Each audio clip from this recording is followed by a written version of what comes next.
Morning friends from পানবু। এখন আমি দাঁড়িয়ে আছি আমাদের এই ব্যালকনিতে,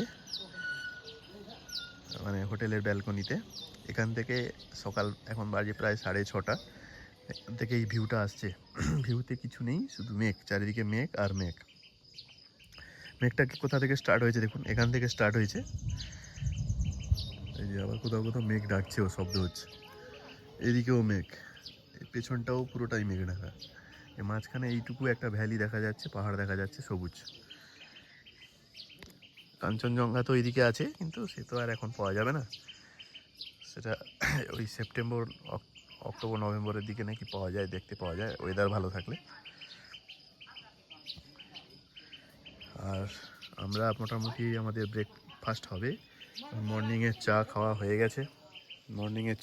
গেছে।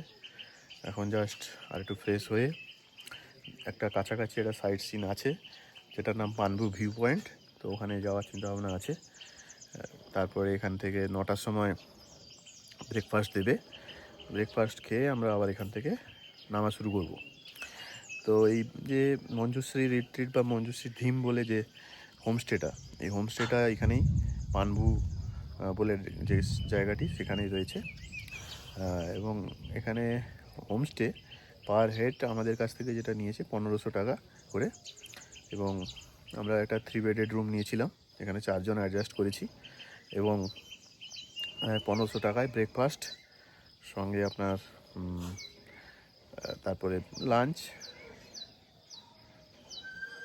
এবং পরের দিনও ব্রেকফাস্ট থেকে শুরু করে স্ন্যাক্স সব কিছুই থাকবে এর সঙ্গে। গাড়ি কেমন নামছে, উঁচু থেকে নামবে, রড ভর্তি করে। ওই পাশে মেঘ ডাকছে,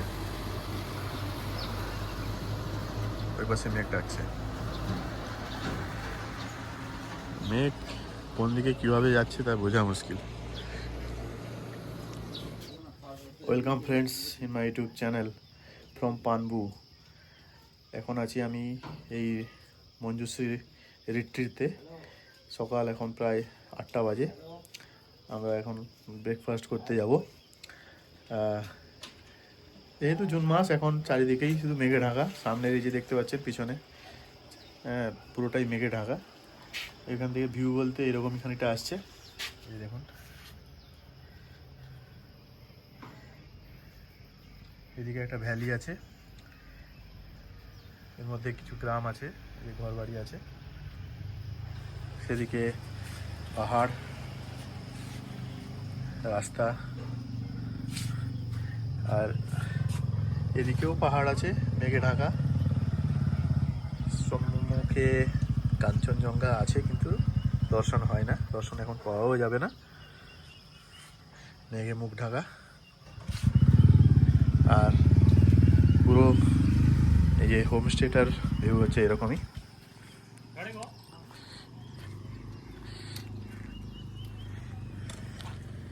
কিছুক্ষণের মধ্যেই দেখুন আবার কীভাবে মেঘ ঢেকে গেল। এই দিকটা ফাঁকা ছিল কিছুক্ষণ আগে, এখন পুরোটাই আবার মেঘে ঢেকে গেছে। এমন একটা ওয়েদার হয়েছে, মনে হচ্ছে যে বৃষ্টি শুরু হবে। চারিদিকে মেঘ ঢাকা, চারিদিকে মেঘ আছে, তার মাঝখানে আমরা দেখুন পুরো 360 ডিগ্রি হচ্ছে পুরো মেঘ। হয়তো এখানেও মেঘ ঘুরে বেড়াচ্ছে, এই যে হালকা হালকা, আমরা বুঝতে পারছি না, এখানেও হালকা হালকা মেঘ হয়তো ঘুরে বেড়াচ্ছে।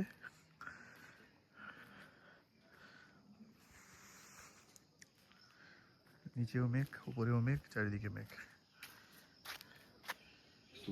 পানবুদারা ভিউ পয়েন্ট। কত করে টিকিট সুজিত দা? 20 টাকা করে নাকি? কি খুচরো লাগবে? খুচরা 80 রুপিয়া কে মেঘ চেপে গেছে। ये पानमुदारा ভিউ পয়েন্ট এখানে লেখা রয়েছে। 20 টাকা করে এন্ট্রি ফি। খুচরা চল जाने से क्या होगा? সেগুলো দিস না, এত খুচরা দিস না। দাঁড় 50 টাকাটা দিয়ে দিলে ভালো। দেখুন, ওয়েলকাম টু পানবুদারা ভিউ পয়েন্ট। আর এদিকে আছে সব পুরোটাই মেঘে ঢাকা, কিছুই দেখতে পাবো না। দেখার জন্য এখানে ওয়েট করতে হবে। বসার জায়গা আছে,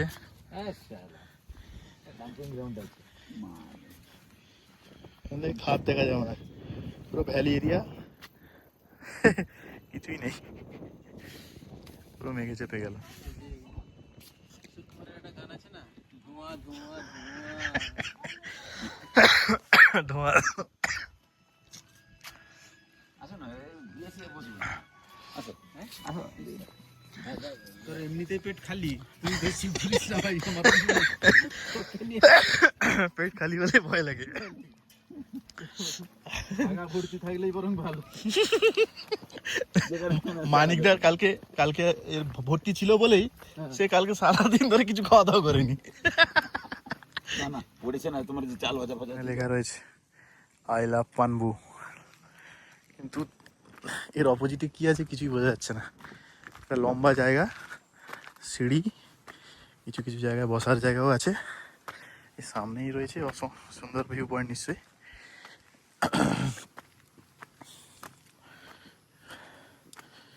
দেখার কোনো উপায় নেই।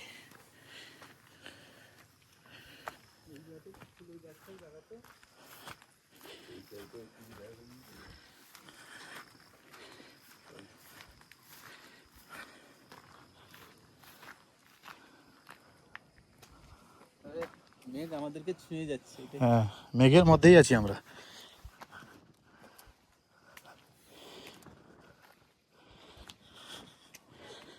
কি দেখাবো এখান থেকে, কিছুই দেখতে পাওয়া যাচ্ছে।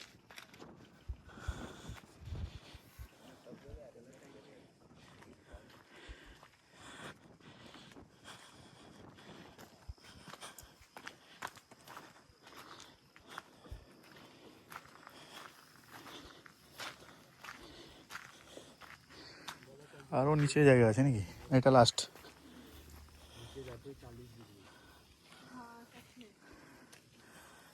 চারিদিকে শুধুই ধোঁয়া।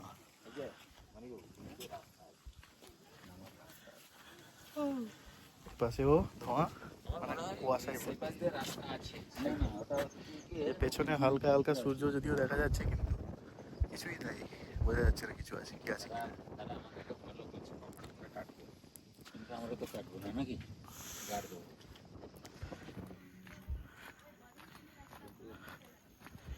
এটা আর একটা দিকে ভিউ পয়েন্ট।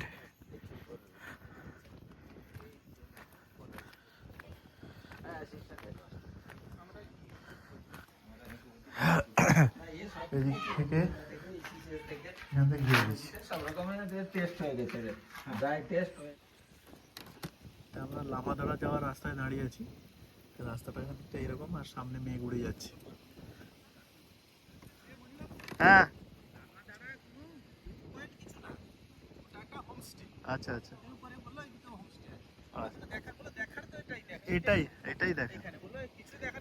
এটা পুরো ডুয়ার্স দেখা যেত, হ্যাঁ, কাঞ্চনজঙ্ঘাও এখান থেকে।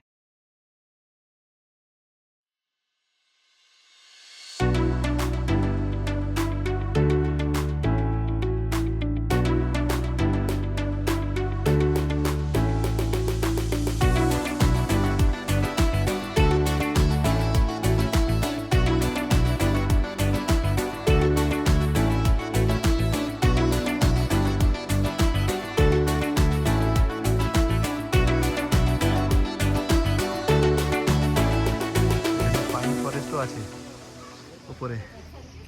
অনেক জায়গায় রেকর্ডিংও করতে পারিনি আমরা, রাস্তাটা খুব ন্যারো ছিল। এখানে এসে গাড়ি পার্কিং করে এখানে একটা ছোটো টিফিন পয়েন্ট আছে, খাওয়া দাওয়া হবে।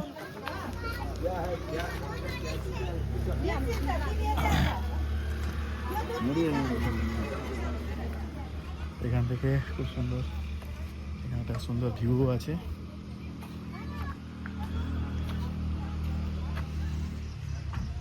এই যে রাস্তা চলে যাচ্ছে নিচে, এখানে একটু ম্যাগি খাওয়ার জন্য দাঁড়ালাম। মোমো দিয়ে কি খাবো? তুমি কি খাবে? মুড়ি মুড়ি, তুমি ঝালমুড়ি? হ্যাঁ, চিকেন মোমো। আমার মোমো, থ্যাংক ইউ। এই যে মোমো এসছে। পানি পানি। এখানে একটা ছোটখাটো দোকান আছে, এটা লাভা যাওয়ার রাস্তা, এদিকে এদিকে হচ্ছে লাভা যাওয়ার রাস্তা, আর এদিকে হচ্ছে ব্লু ব্রিজ হয়ে যাওয়া যায়।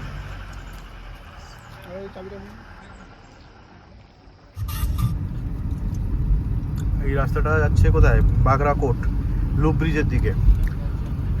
রাস্তাটা ব্যাপক, খুব সুন্দর রাস্তা, চওড়া রাস্তা, এবং রাস্তার দুপাশে পাইন গাছ থেকে শুরু করে সুন্দর প্রাকৃতিক দৃশ্য রয়েছে, ভিউ রয়েছে।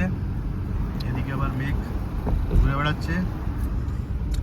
এখানে মনে হয় খাড়া একটা ঢাল, ল্যান্ডস্লাইড হয় এই সমস্ত এরিয়াতে, মনে হয় পাথর টাথরও পড়তে পারে, পড়েওছে। খুব চওড়া রাস্তা।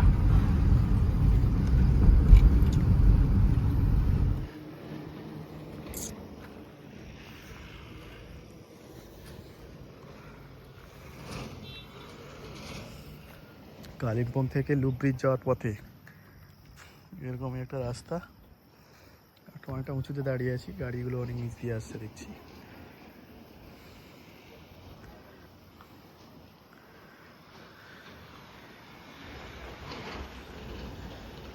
এই যে রাস্তাতে যাবো আমরা, ওইভাবে নিচে নেমে যাবো।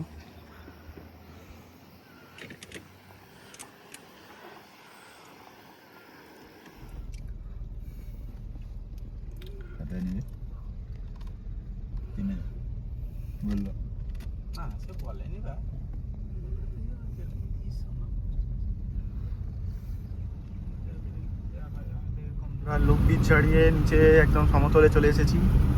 এখন পাশে শুধু চায়ের বাগান। ওদলাবাড়ি হয়ে যাব আমরা এনজেপি।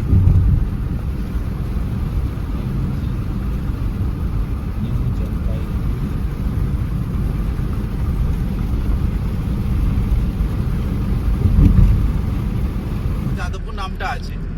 আমরা এখন শিলিগুড়ি যাচ্ছি, শিলিগুড়ি হংকং মার্কেটের দিকে যাচ্ছি।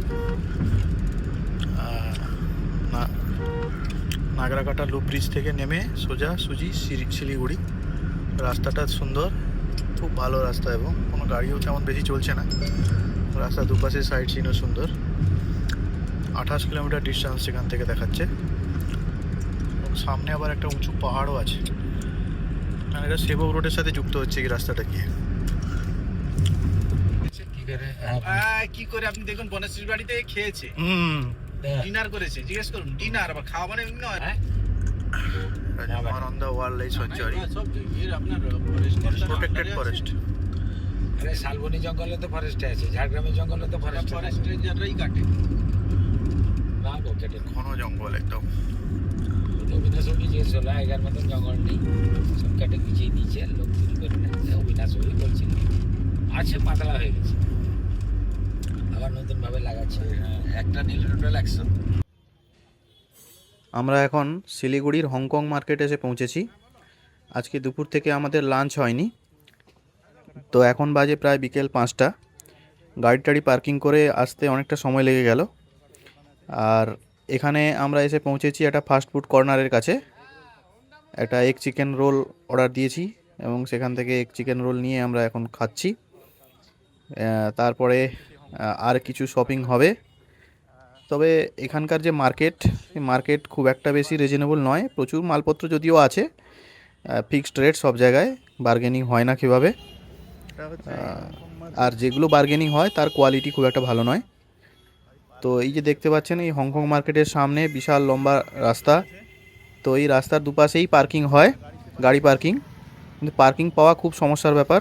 প্রচুর ভিড়, প্রচুর যানবাহন চলাচল করে এই রাস্তা দিয়ে। ফলে অনেক কষ্টে আমরা একটা পার্কিং খুঁজে পেয়েছিলাম। যদিও এখানকার যে পার্কিংয়ের ফলে জন্য 50 টাকা নিয়েছে এখানকার লোকাল যারা আছে। তো এই হচ্ছে এখানকার অবস্থা। তো এখন আমরা এই শিলিগুড়ি থেকে এখন যাব জলপাইগুড়িতে আজকে স্টে করব। এখন আমরা জলপাইগুড়িতে রয়েছি, জলপাইগুড়ির একটা বড় রেস্টুরেন্টে। তো এখানে আজকে রাতের ডিনারে চলে এসেছি আমরা সরাসরি। স্টার্টার দিয়ে শুরু, মনে পড়ছে তারপরে আসবে মেন কোর্স। তো এখানে সুজিতদা আর সত্যবাবু এবং মানিকবাবুর অনারে আজকের এই ডিনার। তো বাটার সঙ্গে কষা, মানিকবাবুর মেয়েও রয়েছে, যে জলপাইগুড়ি মেডিকেল কলেজে পড়াশোনা করছে। বাটার তন্দুরি আমাদের এই দিয়ে চলে এসছে, যার আমরা ডিনার শেষ করবো। মাটন কষা, এখান থেকে আমরা আবার হোটেলে ফিরে যাব।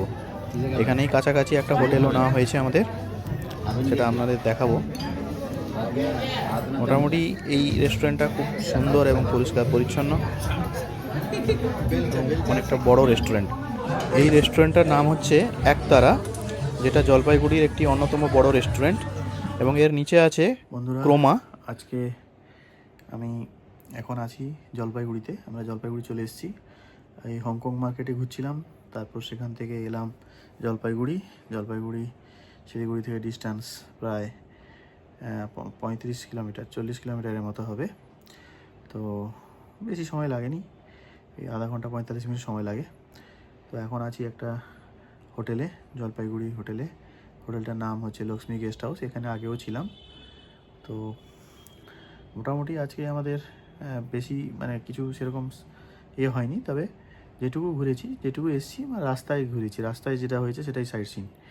আমরা যেখান থেকে থেকে কালিম্পংয়ের পানবুদারা থেকে যখন নামলাম, সেই রাস্তাটা খুব সুন্দর ছিল। আর যেখানেই যাই না কেন এখন একই রকম ভিউ, সব জায়গায় বৃষ্টি হচ্ছে, মানে হালকা মেঘ ঢেকে যাচ্ছে, কোথাও একটু মেঘ সরে যাচ্ছে, আবার কখনো মেঘ ঢেকে যাচ্ছে, হালকা থেকে মাঝারি বৃষ্টি হচ্ছে, এইরকমই একটা ওয়েদার। এখন আমি জলপাইগুড়িতে আছি, এখন কিন্তু বাইরে বৃষ্টি হচ্ছে এবং মেঘ ডাকছে। ফলে মানে উত্তরবঙ্গে কিন্তু কন্টিনিউ বৃষ্টি। আমি যখন শুনলাম দক্ষিণবঙ্গে বৃষ্টি হচ্ছে না, কিন্তু উত্তরবঙ্গে কন্টিনিউ বৃষ্টি চলছে।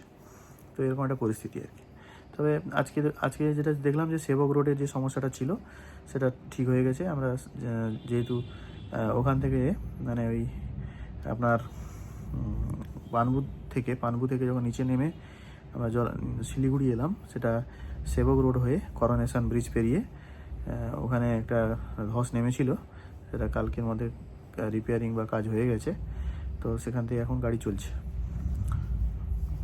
এই হচ্ছে এখনকার আপডেট। তো বৃষ্টি হওয়ার সম্ভাবনা মানে এখানে বৃষ্টি বেশি হচ্ছে এবং আরও বেশি হতে পারে ভবিষ্যতে, এরকম একটা সম্ভাবনা দেখা যাচ্ছে। ঠিক আছে, আজকের ব্লগটি আমি এখানে শেষ করলাম। ধন্যবাদ। যারা নতুন অবশ্যই সাবস্ক্রাইব করবেন, আর যারা দেখছেন একটু লাইক শেয়ার করে দেবেন। Thank you, good night.